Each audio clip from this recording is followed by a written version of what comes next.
नमस्कार दोस्तों, एक बार फिर आज की बात में आप सबका स्वागत है। 2 दिन पहले देश ने बहुत बड़ी त्रासदी झेली है और सभी को पता होगा कि बालासोर जो कि उड़ीसा में पड़ता है, वहाँ पर एक भीषण दुर्घटना हुई है जिसमें लगभग 275 लोगों की जान गई है। हालांकि मीडिया में पहले खबर आई थी कि 288 लोगों की जान गई है, लेकिन सरकार ने क्लियर कर दिया कि कुल 275 लोगों की जान इसमें गई है। हालांकि अभी तक कुल लगभग 90 लोगों की पहचान की जा सकी है और ज़्यादातर लोग अभी भी हैं जिनकी शिनाख्त नहीं हो सकी है और उनके परिजन लगातार उनको ढूंढने का प्रयास कर रहे हैं। जो वहाँ पर जा रहे हैं उनको भी तकलीफ़ों का सामना करना पड़ रहा है। लेकिन मीडिया में जो खबरें हैं वो कई प्रकार से खबरें चल रही हैं और उसको लेकर सरकार ने भी स्पष्टीकरण दे दिया है कि रेलवे विभाग का भी जो है स्पष्टीकरण आया है। अधिकारियों का कहना है कि इसमें जो घटना हुई मानवीय भूल भी इसमें हो सकती है। हालांकि इसकी जांच की जो रिपोर्ट है बाद में आएगी और इसका जो विस्तृत अगर विवरण अगर हम देखें, तमाम चैनलों पर खबर चली, हमने प्रिंट मीडिया में भी वो खबर देखी, लेकिन एक ख़ास बात जो आई है वो कवच के बारे में आपने ज़रूर सुना होगा। कवच सिस्टम जैसा कि मुझे याद है कि पिछले साल राज्यसभा में 24 दिसंबर 2022 को राज्यसभा में जो रेल मंत्री हैं अश्विनी वैष्णव जी ने एक बयान दिया था कि उसमें कवच सिस्टम एक आधुनिक जो सुरक्षा प्रणाली है। कवच एक ऐसी प्रणाली है जो इस सिस्टम पर कार्य करती है कि अगर कोई बहुत भीषण दुर्घटना होने वाली है, एक ही ट्रैक पर 2 ट्रेनें आमने सामने से आ जाती हैं। मान लीजिए कोई ट्रेन किसी ट्रैक पर चल रही है और पीछे से अगर ट्रेन आती है तो उस कवच सिस्टम के माध्यम से तकनीक, इतनी बेहतरीन तकनीक है उसमें, जिसको भी भारत में ही विकसित किया गया है, जो भारत की आधुनिकतम तकनीक है कि अगर वो कवच सिस्टम के माध्यम से ट्रेन लैस है तो इसमें क्या होता है कि एक रेलवे स्टेशन से हर किलोमीटर की दूरी पर वो सिस्टम लगाया जाता है और ज़्यादातर जो दुर्घटनाएं होती हैं वो स्टेशन के आसपास ही होती हैं क्योंकि वहाँ पर ट्रैक्स ज़्यादा हो जाते हैं। आप जब मेन लाइन जो होती है उसमें 2 पटरियाँ ही होती है, एक तरफ आने वाली ट्रेनें चलती हैं, एक तरफ जाने वाली। लेकिन जब कोई स्टेशन आता है तो वहाँ पर एक्स्ट्रा लूप लाइन भी बनाई जाती है ताकि वहाँ पर मालगाड़ी आदि गुजार सके। अगर कोई स्पेशल राजधानी एक्सप्रेस या अन्य शताब्दी ट्रेन गुजरेगी तो जो अन्य एक्सप्रेस ट्रेनें हैं उनको बगल में खड़ा कर दिया जाता है, लूप लाइन से उसको निकाल दिया जाता है। तो ये जो कवच सिस्टम की बात की जा रही है, कवच सिस्टम को लेकर सबसे बड़ी बात यह है कि हाल ही में, हालांकि ये सिस्टम ज़्यादा पुराना नहीं है, तो उसको लेकर पूरे देश में इसका जाल बिछाया जाना था लेकिन नहीं बिछाया जा सका। दक्षिण सेंट्रल जो रेलवे है, दक्षिण सेंट्रल रेलवे के कहते हैं कि केवल और केवल अभी 77 से 80 ट्रेनों में ये इसको सिस्टम को लगाया जा चुका है और दक्षिण मध्य रेलवे जो है वहाँ पर ही इसको लागू किया जा चुका है। इस सिस्टम को वहाँ पर बनाया गया है, लेकिन अभी भी रेलवे का बहुत बड़ा जोन है। भारत जो है विश्व का सबसे बड़ा रेलवे नेटवर्क माना जाता है। हालांकि अमेरिका भी बड़ा रेलवे नेटवर्क है, लेकिन माल ढुलाई के हिसाब से और आम जनता की जो आवक जावक है, यात्रियों को जाना जाना है, उस हिसाब से देखा जाए तो ट्रेनों की संख्या के हिसाब से सबसे ज़्यादा भारत सबसे बड़ा रेलवे नेटवर्क है। तो कवच सिस्टम को लेकर आखिर लापरवाही क्या हुई, कवच सिस्टम आखिर उस ट्रेन में क्यों नहीं था, इसको लेकर सीधी बात यह है कि जब सरकार ने ये योजना लाई तो अभी तक उन की लगातार व्यवस्था की जा रही है। ट्रेनों को उससे लैस किया जा रहा है, उस कवच सिस्टम को लगाया जा रहा है, चाहे वो पटरियों की बात हो, रेलवे स्टेशनों के आसपास की बात हो, या स्वयं ट्रेनों में बात हो। इसमें कहा जाता है कि पहले से जो लोको पायलट होते हैं उनको उनकी ट्रैकिंग कर दी जाती है। ट्रैकिंग के माध्यम से पता चल पाता है कि फला पटरी पर एक ट्रेन गुजर रही है और जो सिग्नल सिस्टम होता है इतना उसका आधुनिक होता है कि उसके पहले ही पता चल जाता है, ट्रैक कर लिया जाता है, लाल सिग्नल हो जाते हैं जहाँ पर ये उसका पूरा सिस्टम लगा होता है, और ताकि ड्राइवर को जो स्टेशन पर जो सिस्टम जहाँ पर होता है और यहाँ पर जो ट्रेन उधर से आ रही है और जो ट्रेन इधर से आ रही है, दोनों ट्रेनों के लोको पायलट को उसकी सूचना पहले ही मिल चुकी होती है और किसी भी दुर्घटना के पहले इसको टाला जा सकता है, इसे बचा जा सकता है। तो कवच सिस्टम क्यों नहीं था, इसको लेकर सीधी बात यही है कि अभी इसकी व्यवस्था की जा रही है। हालांकि मीडिया में अब विपक्ष, आप इस दुर्घटना को इस नज़रिए से देखिए कि ट्रेन के हादसे लगातार पिछले कुछ सालों में होते रहे हैं। हर साल 2 साल में ऐसी कोई घटना होती है जो कि व्यापक पैमाने पर जनहानि करती है, ज़्यादा से ज़्यादा लोगों की इसमें जान जाती है। लेकिन विपक्ष का जो रवैया है विपक्ष अभी हाल ही में इसको लेकर ये तक कहा जा रहा है कि इसमें हो सकता है, हालांकि इसमें तमाम एंगलों से जांच की जा रही है कि इसमें किसी की साजिश तो नहीं है, कर्मचारियों अधिकारियों की लापरवाही तो नहीं है। प्रधानमंत्री स्वयं पहुंचे हैं और रेल मंत्री को कहा गया है कि अगर किसी की इसमें लापरवाही है तो उसके खिलाफ सख्त एक्शन किया जाएगा। प्रधानमंत्री मोदी ने वहाँ का दौरा किया है। आप इस खबर को यूँ देखिए कि इतना बड़ा हादसा होता है, देश के लगभग 275 लोगों की जान चली जाती है और ऐसे भी मुद्दों पर, ऐसी जगहों पर भी कांग्रेस निकृष्ट राजनीति करने से नहीं चूकती। आखिर ऐसा क्यों होता है? जब कोई मुद्दा किसी प्राकृतिक दुर्घटना से होता है, किसी तकनीकी वजह से होता है, लेकिन उस पर भी, हालांकि उस पर भी सीधा रेल मंत्रालय की जिम्मेदारी बनती है, रेल के अधिकारियों की जिम्मेदारी बनती है, प्रधानमंत्री मोदी से लेकर जो तंत्र है पूरा, उसकी जिम्मेदारी बनती है। दुर्घटनाएं होती रही हैं, होती रहेंगी, उनको रोका नहीं जा सकता। लेकिन सीधे तौर पर प्रधानमंत्री को लेकर कहा गया, एक दिन पहले जब रेल मंत्री गुजर गए हैं, वो फोटो खिंचाने का काम कर रहे हैं, प्रधानमंत्री मोदी अभी तक क्यों नहीं आए। लेकिन ऐसा जब हो जाता है, फिर प्रधानमंत्री मोदी वहाँ का दौरा करते हैं, तब जाकर चुप्पी साध ली जाती है। कहने का मतलब ये है कि ऐसे हादसे, ऐसी त्रासदी जिसमें हज़ारों सैकड़ों लोगों की जान जाती है, उस पर भी राजनीति करने से नहीं चूकते राजनीतिक दल, खास तौर पर कांग्रेस हो या कुछ और ऐसी पार्टियां हैं जो इस फिराक में रहती हैं कि अगर इस तरीके की कोई घटना घटती है देश में तो उनके लिए भी वो राजनीति का मौका होता है। कैसे सत्तासीन या जो बड़े नेता हैं, सत्ताधारी नेता हैं, उनको कैसे टारगेट किया जाए, उन पर कैसे आरोप मढ़ा जाए। तो इसको लेकर पिछले कुछ सालों में हमने ये देखा है। हालांकि ऐसा नहीं होना चाहिए।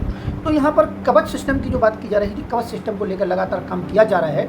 आप सभी ने, हम में से ज़्यादातर, पूरा देश, अगर कहते हैं कि अगर देश में सबसे ज़्यादा अगर यात्री कहीं अगर यात्रा करते हैं तो वो उसका माध्यम ट्रेन ही है। रेलवे से सबसे ज़्यादा यात्री आए दिन लाखों की संख्या में लोग इधर से उधर अपनी यात्रा पूरी करते हैं। लेकिन आपने देखा होगा कांग्रेस सरकार के विकास कार्यों पर, कांग्रेस सरकार की जो विचारधारा रही है, उसको लेकर सवाल हमेशा खड़े नहीं होते।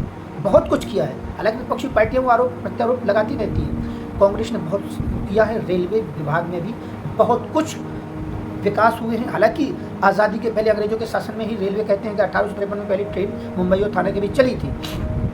तो रेलवे का बहुत कुछ सिस्टम और तंत्र इस देश में तैयार किया जा चुका था, लेकिन कांग्रेस सरकार ने भी इसमें बहुत कुछ प्रयास किए हैं। लेकिन 2014 के बाद मोदी सरकार में भी आपने देखा होगा, अगर उन कार्यों को हम देखें, जिस तरीके से वंदे भारत ट्रेनें यहाँ चलाई जा रही हैं, राजधानी एक्सप्रेस देश में बड़ी संख्या में चल रही हैं, और अन्य तरीके की जो ट्रेनों जो आधुनिकता की ओर गई हैं। हम जब कुछ ट्रेनों में सफ़र करते हैं, पहले उनकी जो हालत क्या थी, आधुनिक टॉयलेट्स बनाए गए हैं, आधुनिकता से भरी इन ट्रेनों का जो सौंदर्यीकरण किया गया है। अंदर से लेकर बाहर तक आप ट्रेनों से सफ़र करते हैं, उनकी सीटों से लेकर उनकी खिड़की, दरवाजे, उनकी जो सुविधाएं हैं, व्यवस्थाएं हैं, उनमें काफ़ी कुछ बदलाव देखने को मिलता है। और ये तो रही ट्रेनों की बात। अगर आप रेलवे स्टेशनों को भी देखें तो वहाँ पर पहले से कहीं ज़्यादा साफ सफाई दिखती है।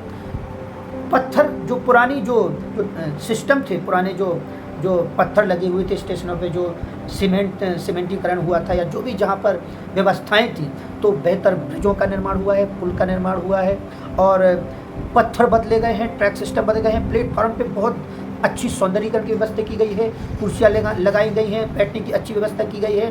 तो रेलवे स्टेशनों में आधुनिक समय में बदलाव दिखता है, और ये बदलाव को हम सब महसूस करते हैं।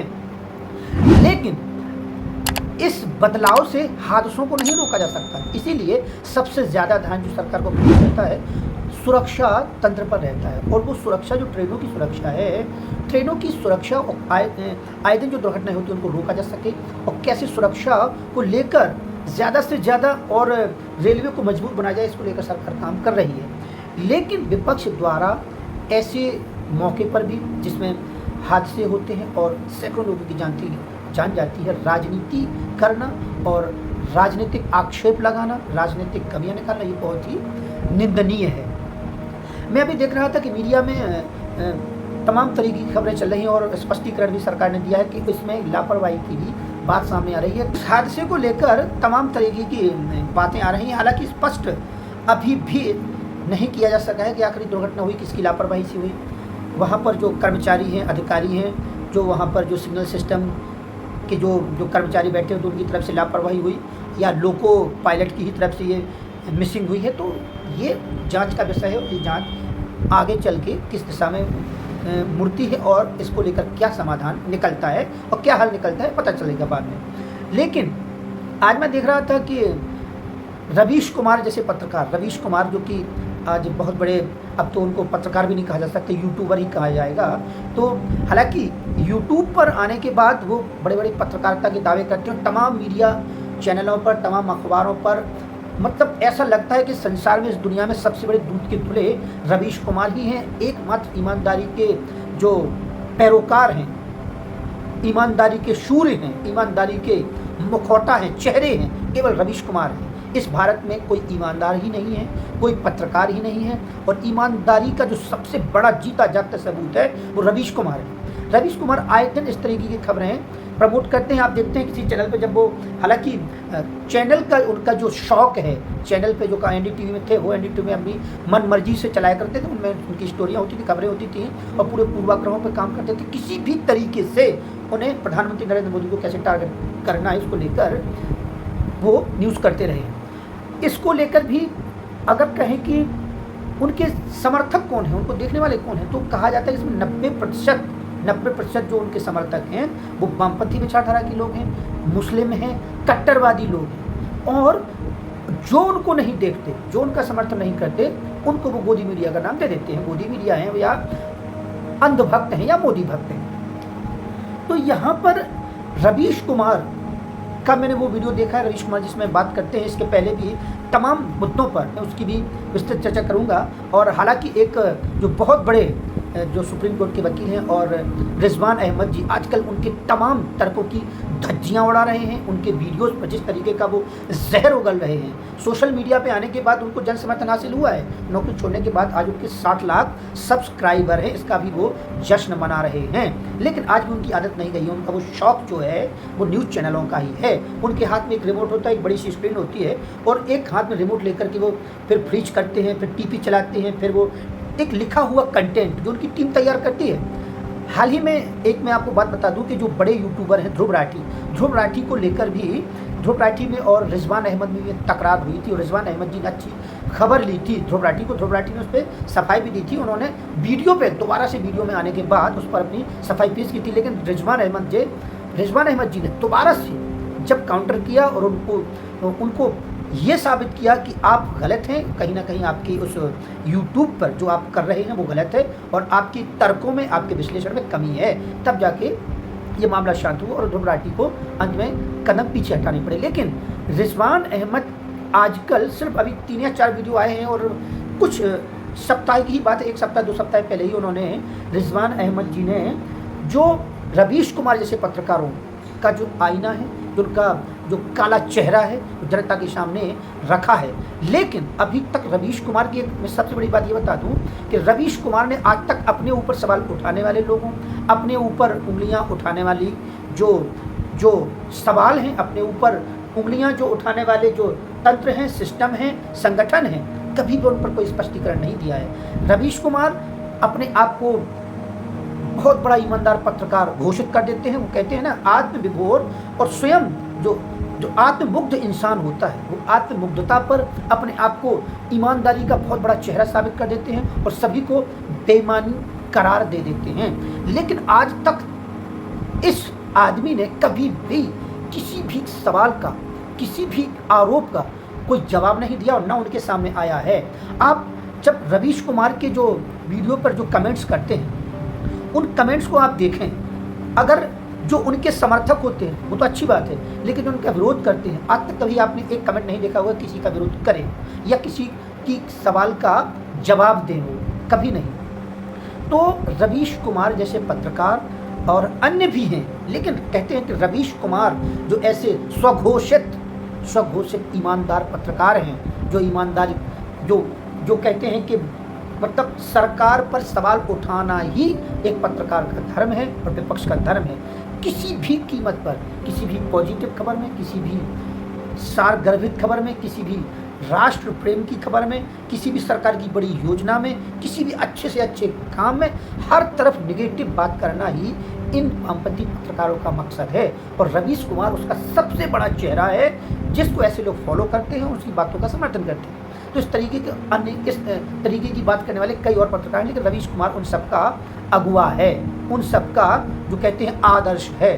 तो रवीश कुमार जैसे पत्रकार क्या करते हैं हमें इससे तवज्जो नहीं है, वो जो करते हैं वो करते रहें, लेकिन किसी भी दुर्घटना को मौके की तरफ देखना, विपक्ष जिस तरीके की राजनीति करता है, उस जो आज रेलवे के जो सवाल उठाए हैं उसमें कुछ बातें उनकी जायज़ हैं, लेकिन लालू प्रसाद यादव का महिमा मंडन किया गया है। उसमें लालू प्रसाद यादव बहुत उनको कहा गया कि वो जनसंवाद करते थे, अच्छी अच्छी बातें करते थे, लेकिन कभी भी लालू यादव के भ्रष्टाचार, लालू यादव के जो उन पर आरोप लगते रहे, वो जेल में रहे, आज तक इस पर कोई चर्चा नहीं की। तो रवीश कुमार इस तरीके से दोगलेपंथी की पत्रकारिता करते हैं कि उसी मामले को लेकर जो उनके जन समर्थक हैं या जो जिनका वो संरक्षण करते हैं, उनमें कोई कमी नज़र नहीं आती। उनका एक मत, उन्होंने पता है कि पब्लिसिटी इस मामले में रवीश कुमार माहिर आदमी हैं, कि उन्हें पता है कि प्रधानमंत्री नरेंद्र मोदी पर लगातार टारगेट करके, हालांकि आप कह सकते हैं वो काम मैं भी कर रहा हूँ, मेरा कोई अस्तित्व नहीं है, कोई वजूद नहीं है, बहुत छोटा पत्रकार आप मुझे कह सकते हैं, लेकिन रवीश कुमार को पता है कि कैसे टारगेट प्रधानमंत्री नरेंद्र मोदी को करना है और लगातार सुर्खियों में बने रहना है। और सुर्खियों में कैसे बने रहेंगे आप, जब प्रधानमंत्री को टारगेट करेंगे, उनमें कमियां ढूंढेंगे। तो जाहिर सी बात है, वैसे भी तो जो कट्टरवादी हैं, वामपंथी हैं, जो प्रधानमंत्री मोदी के आलोचक हैं, और जाहिर तौर पर उनके सबसे बड़े आलोचक मुस्लिम वोटर्स ही हैं, तो वो तो रवीश कुमार की बातों का समर्थन करते ही करते हैं। लेकिन जो अपने आप को उदारवादी दिखाते हैं, सेक्युलर दिखाने की जो ढोंगे, पाखंडी और जो दोगले सेक्युलर हैं, वो भी उसके साथ खड़े नजर आते हैं, उनकी बातों का समर्थन करते हैं। तो आज मेरी चर्चा का विषय रवीश कुमार नहीं थे, लेकिन कई मुद्दों पर मैंने बारीकी से कई जो बुद्धिजीवियों को मैं सुनता हूँ, मैं जो राष्ट्रवादी लोगों को सुनता हूँ, तो मुझे समझ में आता है कि रिजवान जी कहते हैं कि ये जो कितना कुंठित व्यक्ति है, ये इतना कुंठा से भरा हुआ है, इतना आत्ममुग्ध इंसान है ये, इसे हर कीमत पर नरेंद्र मोदी पर, प्रधानमंत्री नरेंद्र मोदी पर ही सवाल उठाने हैं, उनमें कमियां निकालनी हैं, और किसी भी मुद्दे को घूम फिरा करके ये केवल और केवल बीजेपी सरकार, संघ और आरएसएस को उसमें घसीट लाता है। लेकिन स्वयं कभी देश में आतंकवाद, कभी देश में अब इतना बड़ा मुद्दा, कितना बड़ा पत्रकार बनता है अपने आप को, कितना बड़ा पत्रकार कहता है, 60 लाख फॉलोअर्स हैं इसके यूट्यूब पर, लेकिन आप देखिए कि साक्षी की जिस तरीके से निर्ममता से हत्या हुई, 3 से 4 दिन तक लगातार, हालांकि अब वो खबर सुर्खियों में नहीं है, चैनलों पे वो खबर अब हट चुकी है और बड़ा मुद्दा बालासोर की रेल दुर्घटना बन चुकी है।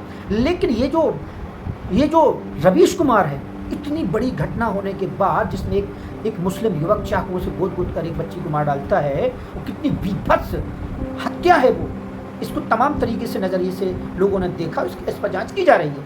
लेकिन इस व्यक्ति ने एक भी कमेंट इस पर नहीं किया है, एक भी वीडियो इस पर नहीं बनाया है। ये जहां पर मुस्लिम युवक, जहां पर सीधे सीधे किसी अपराध में लिप्त पाए जाते हैं, आतंकवाद की घटना होती है, वामपंथी इसमें सीधे सीधे लिप्त होते हैं, तो वहां पर ये चुप्पी साध जाता है, इसको साफ सुन जाता है।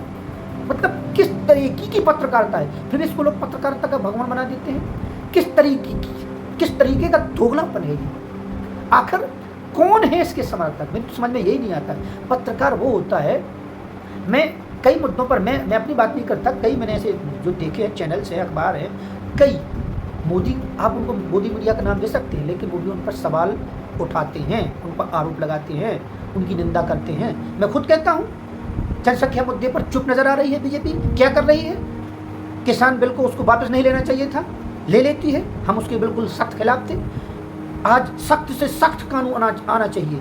धर्मांतरण पर जो हो रहा है, जो लव जिहाद पर हो रहा है, जनसंख्या बिल पर नहीं ला रही है मोदी सरकार, हम सख्त खिलाफत करते हैं। हम ये नहीं कहते कि भारतीय जनता पार्टी में ईमानदार नेता है, उसमें भी भ्रष्ट नेता है, उसमें भी भ्रष्टाचार में लिप्त हैं लोग, उसमें भी तुष्टीकरण की राजनीति का रंग चढ़ चुका है। कई राज्यों में वो तुष्टीकरण पर भी ध्यान देते हैं, तुष्टीकरण करते हैं, हम उसका समर्थन नहीं करते। नरेंद्र मोदी, अगर हम कहते हैं कल राष्ट्र के विरोध में कोई निर्णय लेते हैं, राष्ट्र के विरोध में अगर कोई योजना लाते हैं जो देश के खिलाफ है, कई बार अभी एक जनसभा में मध्य प्रदेश में जब शिवराज सिंह चौहान हमारे गृह जिले में आए थे तो हमने उनको सुना था, तो कई लोगों ने अग्निवीर योजना पर सवाल उठाए थे। अग्निवीर को भी हम पूरा समर्थन नहीं देते हैं, कहीं ना कहीं उसमें भी कुछ कमी है। तो आप जब किसी व्यक्ति विशेष पर लगातार पूर्वाग्रहों से लैस होकर, पूर्वाग्रह युक्त होकर लगातार आरोप उठाते हैं, तो आपकी कहीं ना कहीं आपकी जो व्यापकता है, आपकी जो ईमानदारी, उस पर सवाल उठाता है। और रवीश कुमार इसी तरह का पत्रकार है, वो एक दो मुही पत्रकारिता करता है कि अगर कोई सरकार, प्रधानमंत्री नरेंद्र मोदी या बीजेपी अच्छा करती है तो उस पर चुप्पी साध लेना है, उसकी प्रशंसा नहीं करनी है। और अगर कुछ गलत कहीं होता है बीजेपी शासित राज्यों में तो उसको कटघरे में खड़ा करना है, सवाल खड़े करना है। दो मुहा चेहरा इसलिए, अगर कांग्रेस शासित राज्यों में कुछ होता है तो उस पर भी चुप्पी साध जाना है। मुस्लिम युवक, मुस्लिम संगठन कुछ गलत करते हैं, उस पर चुप्पी साध जाना है। हिंदू संगठन, बजरंग दल, आरएसएस, हिंदू शासित राज्यों में अगर कुछ दुर्घटना होती है, कुछ होता है, तो उस पर आप ये कह सकते हैं कि श्वान राग छेड़ देना है। बहुत निकृष्ट पत्रकारिता है ये, और ऐसे लोगों का विरोध होना चाहिए। और ऐसे बालासोर जैसे हादसे, इस पर मैंने एक खबर ये भी सुनी थी कि अटल बिहारी वाजपेयी, जब दुर्घटनाएं होती हैं देश में, तो उस समय बीजेपी की हालांकि इतनी विरोधी राजनीति नहीं रही है, लेकिन राज्य स्तरीय राजनीति अगर देख लें तो कहीं ना कहीं बीजेपी भी कोई दूध की धुली नहीं है, वो भी गलत करती है। हम उसको कोई दूध का धुला नहीं मानते, लेकिन जिस तरीके से राष्ट्रवाद को टारगेट कर राहुल गांधी अभी विदेश में जाकर भारत की निंदा करते रहे हैं, भारत की जो अस्मिता गौरव उसको ठेस पहुंचाते रहे हैं, तो इस तरीके की राजनीति निंदनीय है। और किसी बड़ी दुर्घटना को, प्राकृतिक आपदा को अवसर के रूप में देखना, ये बहुत बड़ी निंदा का कार्य है, और ऐसा बिल्कुल भी नहीं होना चाहिए। चाहे वो पत्रकारिता की बात हो, चाहे वो राजनीति की बात हो, या समाज सेवा की बात हो, इस तरीके की जो हरकत करते हैं उसका विरोध होना चाहिए। आज बस इतना ही। कल एक नए मुद्दे के साथ फिर से आपसे रूबरू होंगे। नमस्कार।